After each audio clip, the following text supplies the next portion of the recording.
Buenas tardes y bendecidas tardes tengan todos ustedes, hermanos. Un miércoles más estamos reunidos para tener nuestra meditación en la palabra santa y claro también para orar por algunos hermanos, por algunas hermanas que están pasando por alguna necesidad. Eso lo haremos en un momento más.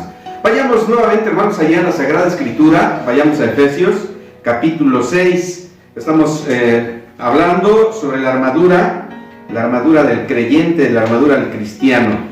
Efesios capítulo 6, y voy a empezar a leer del verso número 10 en adelante. Dice la palabra de Dios, y si tienes tu Biblia ahí al alcance, pues claro, puedes leer conmigo. Si por alguna razón no la tienes, sigue con tu oído. Dice la palabra: por lo demás, hermanos míos, fortaleceos en el Señor y en el poder de su fuerza. Vestíos de toda la armadura de Dios para que podáis estar firmes contra todas las asechanzas del diablo. Porque no tenemos lucha contra sangre y carne, sino contra principados, contra potestades, contra los gobernadores de las tinieblas de este siglo, contra huestes espirituales de maldad en las regiones celestes. Por tanto, tomad toda la armadura de Dios para que podáis resistir en el día malo. Y habiendo acabado todo, estar firmes.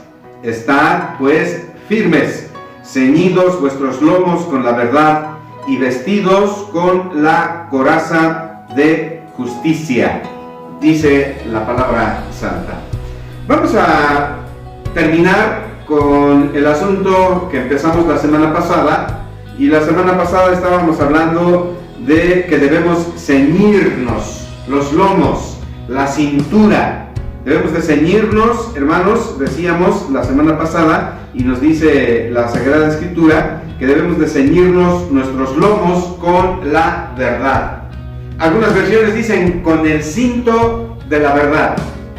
Por cierto, esta palabra cinto ya casi no se usa, pero hace algunos años atrás, entonces la gente usaba la palabra cinto. Ponte el cinto. Y con esto se referían a ponerse el cinturón. Cuando uno se ponía el pantalón, entonces había que ponerse el cinto. Los papás a veces, o las mamás, cuando se trataba de disciplinar a los hijos, también, ¿no?, mencionaban esta palabra: te voy a dar tus cintarazos, ¿no? Hablaban del cinturón que usaba papá en su pantalón para sujetarse el pantalón, y entonces con esto le daban a uno, ¿no?, para corregir algún mal hábito, algún vicio quizá que teníamos. Estábamos diciendo entonces, hermanos, que este cinto de la verdad era una fajilla. La semana pasada les saqué una fajilla de trabajo. También los deportistas en muchas ocasiones usan una faja, sobre todo los cargadores de pesas, para poder tener la fuerza, la resistencia necesaria para poder cargar cierto peso.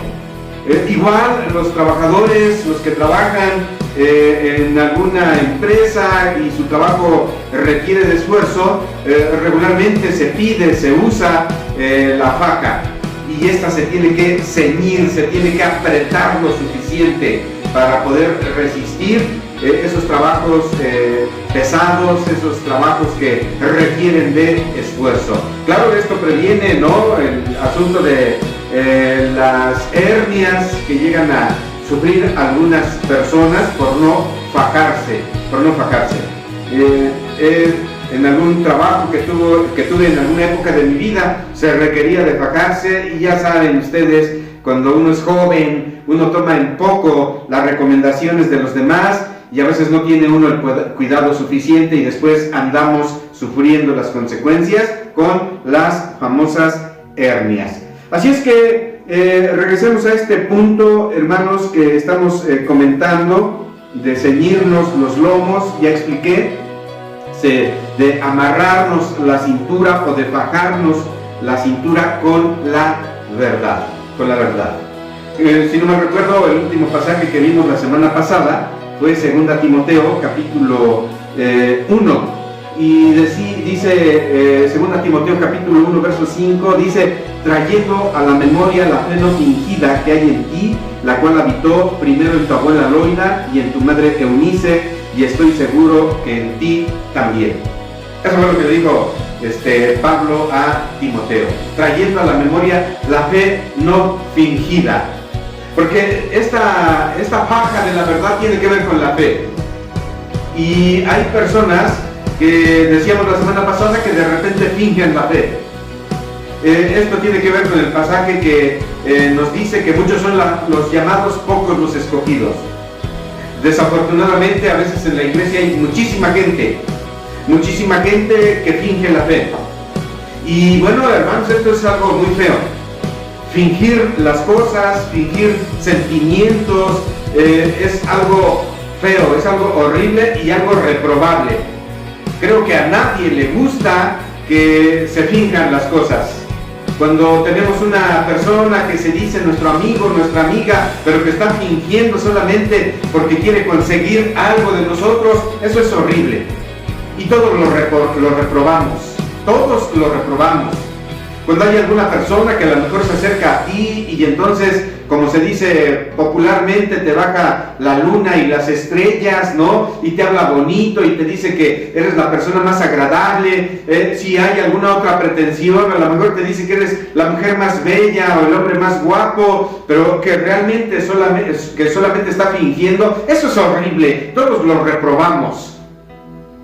Y si nosotros como seres humanos reprobamos que alguien esté fingiendo sentimientos, palabras, etcétera, ¿saben qué? Dios también reprueba el que se finja. Así es que Pablo le dice a Timoteo, trayendo a la memoria, ¿no?, la fe no fingida que hay en ti, que habitó primero en tu abuela Loida. O sea, la abuelita de Timoteo era una creyente auténtica, genuina, a todas pruebas. Pero Pablo le dice, y en tu madre Eunice. Déjenme ver porque aquí ya se me fue. Dice, en tu abuela Loida y en tu madre Eunice. Eunice también era una creyente. Y Eunice tenía una fe semejante a la de su mamá, a Loida. Una fe auténtica, legítima. Y entonces Pablo le dice a Timoteo, y estoy seguro que en ti también está esa fe no fingida. Está en ti esa fe no fingida. Se entiende que Timoteo, cuando Pablo conoció a Timoteo, se dice que probablemente tendría 17 años. O sea, realmente era un muchacho, era un adolescente. Y Timoteo a sus 16, 17 años, era un joven que tenía una fe auténtica. Auténtica.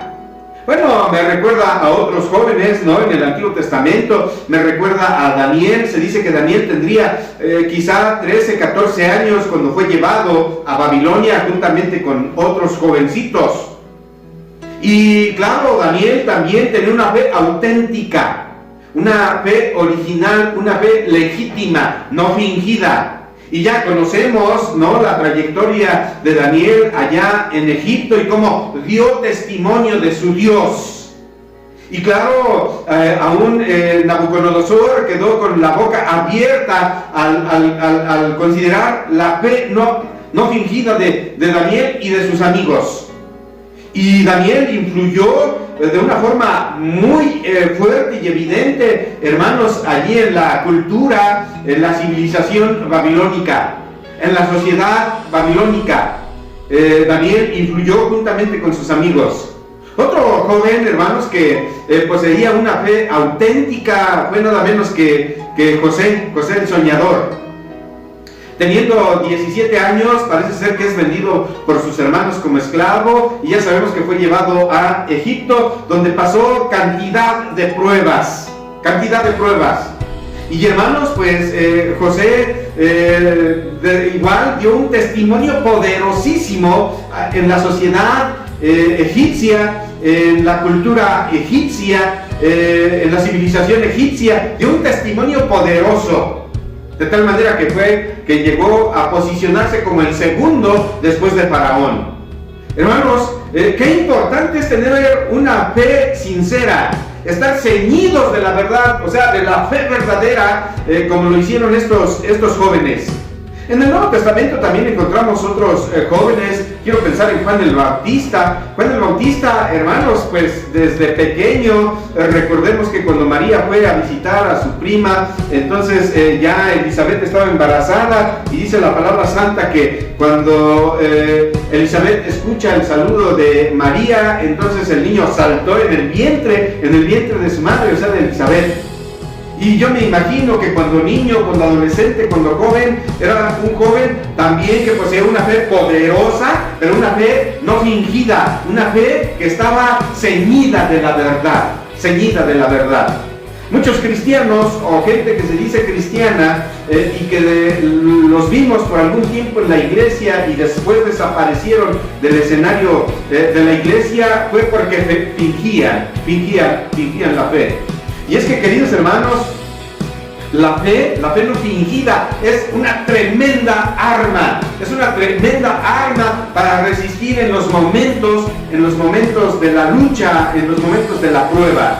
Vamos a ver un poquito más adelante, vamos a seguir explicando la fe, pero en este momento lo estoy relacionando con la verdad, con la paja de la verdad, con el cinto de la verdad.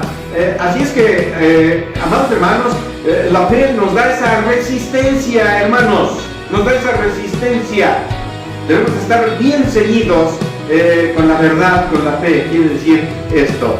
Pero fíjense ustedes, hermanos, que pensemos en la vida de Timoteo. La vida de Timoteo seguramente no fue tan fácil, pero si consideramos la vida de Daniel, tampoco fue fácil. Tuvo que superar una prueba y otra prueba. Simplemente cuando Nabucodonosor le dio órdenes a las personas que debían de cuidar a Daniel y a sus amigos, les impuso una dieta y les cambió el nombre. Esto tenía un propósito, cambiar la mentalidad de Daniel y de sus amigos, hacerlos parte de su cultura, parte de su civilización, que Daniel y sus amigos perdieran su identidad como parte del pueblo de Dios. Pero claro, entonces se requería de una fe fuerte, de estar ceñidos de la verdad, pero con toda sinceridad, y así fue. Porque incluso ya viejos, Daniel y sus amigos siguieron pasando pruebas. El foso de los leones, el horno ardiente, pero ellos estaban ceñidos de la verdad. Y claro, esta fe auténtica, esta fe sincera, fue lo que les mantuvo. Esta paja de la verdad, esta paja de la verdadera fe, fue lo que los mantuvo fuertes. Y lo mismo podríamos decir de José. Cuántas luchas, cuántas pruebas, cuántas crisis tuvo que pasar Josué, cuántas injusticias, cuántas mentiras de parte de sus hermanos y después de la esposa de Potifar. Pero ¿qué fue lo que hizo resistir a José? Que estaba ceñido de la verdad, que tenía la paja de la verdad. ¿Qué más podríamos decir de José? Bueno, hermanos, ¿cuántos años estuvo en la cárcel? ¿Cuántos años soportando, ¿no? Este ambiente carcelario en el cual se encontraba? Sin embargo, hermanos, pues allí encontramos a José firme en la fe. Y lo mismo podríamos decir de Juan el Bautista, y podríamos decir de cantidad de personajes. Y fuera de la Biblia, en la historia de la iglesia cristiana, hermanos, vamos a encontrar cantidad de jóvenes que pues se mantuvieron firmes porque poseían una fe auténtica. Podemos hablar de Martín Lutero, ¿no? Que bien, ya no era tan joven como los que acabamos de mencionar. Podríamos mencionar a Juan Calvino, ¿no? Que igual se piensa que Juan Calvino realmente vino a la fe en Jesucristo a una edad muy temprana. 26, 27 años tenía cuando escribió la institución de la religión cristiana, ¿no? Y claro, tuvo que superar pruebas y crisis y luchas. Y podríamos mencionar personajes contemporáneos. Luis Palau se dice que conoció a Jesucristo cuando tenía 8 años. Bueno, él da testimonio. Y empezó a servir al Señor a los 16 años como evangelista, predicando en diferentes iglesias. Y seguramente hubieron pruebas y luchas, pero ¿qué fue lo que los mantuvo fuertes? Una fe auténtica, no fingida. Terminemos, hermanos. Porque los que fingen, hay una palabra horrible para ellos. Y los que fingen son unos hipócritas. ¿Cuántas veces el Señor Jesucristo les echaba en cara a los fariseos su hipocresía. Fariseos hipócritas, les decía el Señor Jesucristo. Y amados hermanos, tenemos que analizar nuestra vida. Tienes que analizar tu vida, hermano. Porque de repente cuando vienen las luchas, las pruebas, a lo mejor tus piernas empiezan a desfallecer, empiezas a temblar y estás a punto de caer. ¿Qué clase de fe tienes? ¿Una fe auténtica? ¿Una fe sincera? ¿Una fe legítima? ¿O es una fe fingida? No sé, a lo mejor alguno me podría estar oyendo que militó dentro de la iglesia cristiana, ya olvidémonos de las denominaciones, pero a lo mejor militaste dentro de las filas cristianas, dentro de las filas de la iglesia cristiana y te retiraste. ¿Qué tipo de fe tenías? Bueno, todavía estás a tiempo de rogarle a tu Señor que te dé esa fe que tenía Timoteo, que tenía José, que tenía Daniel, que tenía Pablo mismo, que tenía Juan el Bautista, etcétera. Todavía se la puedes pedir y quizá Dios tenga misericordia de ti. Así es que con humildad de corazón te exhorto para que le pidas al Señor que te ciña con el cinto de la verdad, no con el cinto de la mentira, sino con el cinto de la verdad, para que así tengas esta fe sincera, no fingida, y que no caigas dentro de este número de los hipócritas a los cuales el Señor Jesucristo constantemente estaba reprendiendo. Pues vamos a dejarle hasta aquí, hermanos. Espero que haya sido de bendición. Si estás pasando por alguna situación difícil, ponte el cinto de la verdad, cíñete el cinto de la verdad, de la fe no fingida, querido hermano, querida hermana. Vamos a terminar, y vamos a terminar orando por algunas personas que yo quiero llevar en oración en este momento. Así es que te invito para que inclines tu frente y ocupemos este minuto y medio para orar. Oremos. Padre Santo, te damos muchas gracias por tu palabra, porque ella, Señor, constantemente nos está redarguyendo, nos está exhortando, Señor. Y tú conoces nuestra situación, conoces la situación de mis hermanos, de mis hermanas, jóvenes, adultos, hombres, mujeres, quizás ancianos o niños, Señor, que han escuchado esta palabra en esta hora. Bendíceles, Señor. Dales esa fe verdadera, Señor, que se ciñan la faja de la verdad, Padre, y que se agarren de la verdad, para que cuando vengan los momentos difíciles, las crisis, Señor, estén firmes, Padre, como nos exhorta Pablo allí en Efesios, Señor, que es el pasaje que hemos estado viendo.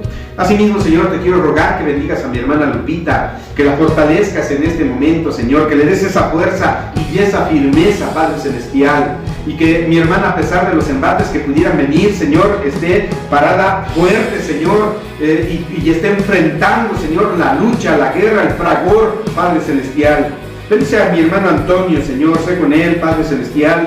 También ayúdalo, socórrelo en su trabajo. Ya sabes que hay cierto riesgo, Señor, en su trabajo. Te ruego por mi hermana Elvira, Señor, que también la bendigas, que seas con esta hija tuya, Padre Santo, que, Señor, yo veo fe verdadera en ella, como en el caso de mi hermano Toño y de mi hermana Lupita y de los hermanos que voy a mencionar a continuación, Señor, como es mi hermana Lili, como es mi hermano Aurelio, Padre, por los cuales también te ruego, te suplico, Señor, que seas con ellos, Padre Celestial. Mi hermana Yesenia, Señor, pues está agradeciendo por sus hermanas, Señor, que pues tú nos permitiste estar con ellas un tiempecito, Señor. Bendice, Señor, a mi hermana Medelia, a mi hermano Amador, Padre. Sé con ellos, Señor, que también ellos con firmeza estén, Señor, peleando la buena batalla, Señor, ceñidos con el cinto de la verdad. Por mi hermana Edilia, Padre Celestial, que viste la oportunidad de estar con ella, con Eder y con mi hermana Teresa, Señor, también bendíceles con cada uno de ellos, Padre Santo, en sus respectivas situaciones, eterno Señor. Señor, te ruego por mi hermano Maximino, por mi hermano Christopher, que son ancianos de la iglesia, que les bendigas juntamente con sus esposas, Padre Santo, que seas con ellos también en los momentos de lucha, en los momentos de prueba, Padre. Gracias por este tiempo, Señor, que nos has concedido, en el nombre glorioso de Jesucristo, tu Hijo amado. Amén. A ti sea la gloria, Señor. Amados hermanos, de esta forma terminamos con nuestra transmisión correspondiente a este día. Maranata, Cristo viene. Hermanos, nos vemos el próximo miércoles y ya saben, el domingo, el sábado, el viernes con la transmisión de nuestro hermano Macario. No se lo pierdan. Que Cristo sea con ustedes.